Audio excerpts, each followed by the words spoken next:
हमारी जो रसोई है ना भाई, वही हमें बीमार करती है, वही हमें स्वस्थ है। अगर हम स्वस्थ हैं, मेरा परिवार स्वस्थ है, तो मेरी रसोई स्वस्थ है। और यदि मेरा परिवार बीमार है, घर में 5 आदमी 500 गोली दवाई ले रहे हैं, तो इसका मतलब मेरी रसोई ठीक नहीं है। पहला डॉक्टर कौन होता है बच्चे का? माँ होती है। घर की जो महिला है ना, वो तय करती है कि मैं घर में सभी लोग खुद बीमार रहूंगी और सभी को बीमार रखूंगी, या मैं स्वयं भी जो है स्वास्थ्य के प्रति अवेयर रहूंगी और घर में किसी को भी बीमार नहीं होने दूंगी, सभी को स्वास्थ्य है। ये चीज घर में जो कॉमन चीजें हैं खान पान, उन पे सिर्फ ध्यान देने की जरूरत है। अच्छा खाओ और अच्छा सोचो। दोनों चीजें जो पॉजिटिव होकर के देखो, खाना बनाती है हमारी मम्मी या घर में कोई भी महिला या पुरुष भी बनाता है, पॉजिटिव होकर के खाना जो है।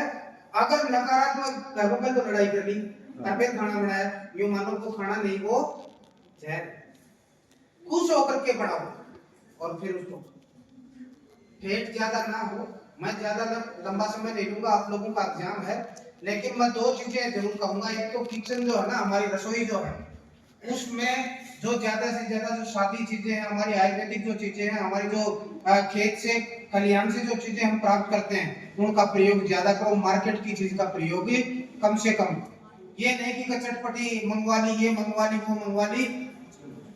दूसरा मैं एक बात और कहूंगा कि जो खान पान है, जितना आपने खाया, जितनी कैलोरी आपने जो है ली है शरीर के लिए, चाहे मीठे के रूप में ली है, चाहे वो किसी रूप में, उन सभी कैलोरी को सुबह और शाम दोनों टाइम एक्सरसाइज करके और उन कैलोरी को बर्न करोगे, तभी ये बॉडी सिस्टम चलेगा, नहीं तो नहीं चल पाएगा। आज सबसे ज्यादा पॉपुलेशन की दृष्टि से हम और चाइना 2 देश ऐसे हैं जहां सबसे ज्यादा पॉपुलेशन हमारे पास है, और हम उस पोजीशन में हैं कि डॉक्टर हमारे पास उतने नहीं हैं, या पर मैन अगर आप हेल्थ फैसिलिटी की बात करें तो हमारे पास ज्यादा फैसिलिटी अवेलेबल नहीं है।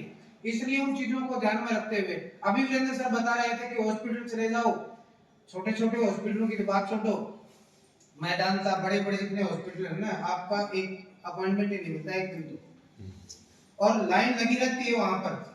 अक्सर कई बार कहीं किसी के साथ जाना हो जाता है मेरा, मुझे पता है आर्टेमिस और मैदान था, मैं लगभग मेरे ख्याल से 3 या 4 महीने में जरूर किसी के साथ मुझे जाना पड़ जाता है। मैं वहां की हालत आपको बताऊं, जब मुझे वो चीज याद आती है कि सुबह शाम 2 टाइम अगर 20 मिनट 21 मिनट पे हम निकाल दें शरीर के लिए, तो हमें ये दिन नहीं देखने पड़ेंगे, नहीं हॉस्पिटल में आना पड़ेगा। इसलिए आप लोग सभी स्वास्थ्य के प्रति अवेयर रहें, अपने परिवार को अवेयर करें स्वास्थ्य के प्रति, खान पान के प्रति, और हमारे जो दूध दही का खाना, हरियाणा की जो हमारी कहावत है, हम उसका प्रयोग करें और उतनी मेहनत भी हम करें, शरीर से पसीना निकालें। विपिन सर कह रहे थे ना कि एक बार सांस चढ़ना जरूरी है, बहुत जरूरी। कल शाम की बता दूं, मुझे ध्यान आ गया बैठे बैठे, स्टेडियम में चला गया मैं घूमने के लिए, जो ही 2-1 चक्कर लगाए होंगे इतनी देर में अंधी सी मिट्टी धूल आगे, वहां से हम आ गए, मैं घर आ गया। लेकिन घर आने के बाद वो तसल्ली नहीं, मैं घर 5-7 मिनट बैठा रहा, उसके बाद थोड़ा सा जो ही शांत हुआ, 7 बजे अंधेरा होने के बाद मैं वापिस ग्राउंड में और वहां जाकर के दौड़ के 2 चक्कर लगा के आया। जब तक एक बार सांस ना चढ़ जाए, जरूरी है रोज, ये विपिन सर ने जो बताया बिल्कुल। दूसरा जो है ना, डॉक्टर वीरेंद्र शेखावत ने कई चीजें आपको ऐसी बताई है, उन चीजों को अपने जीवन में ढालो, वही आपका मूल मंत्र है स्वास्थ्य का। आप स्वयं स्वस्थ रहेंगे तो आपका मस्तिष्क स्वस्थ रहेगा, आप स्वयं स्वस्थ रहेंगे, आपका परिवार स्वस्थ रहेगा, परिवार स्वस्थ रहेगा, समाज स्वस्थ रहेगा, और हम एक अच्छे समाज का निर्माण करने के लिए स्वास्थ्य के प्रति अवेयर। आज डिप्रेशन में आधी दुनिया, आधी नहीं 70-80% दुनिया डिप्रेशन में है, कोई थोड़ा डिप्रेशन में, कोई ज्यादा डिप्रेशन में। और ज्यों ज्यों आगे ये जो बीमारी है ना हमारे सामने, ये यूं ही रहा ना सिस्टम, तो कुछ दिन बाद में और ज्यादा सिस्टम बिगड़ जाएगा। इसलिए अभी से अवेयर हो जाओ, इन चीजों का प्रयोग जो एक सीमा है वहीं तक करो और अपने हेल्थ के प्रति अवेयर। आप सभी का बहुत बहुत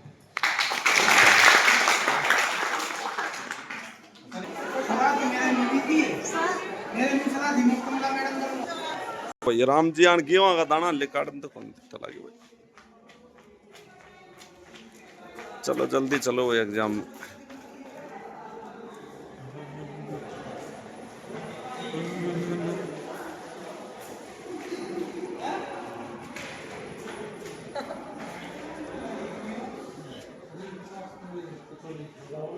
हाँ तो फिर कहाँ शाम वाला मैंने पता नहीं मेरी ड्यूटी थी तो वो सिर्फ होगा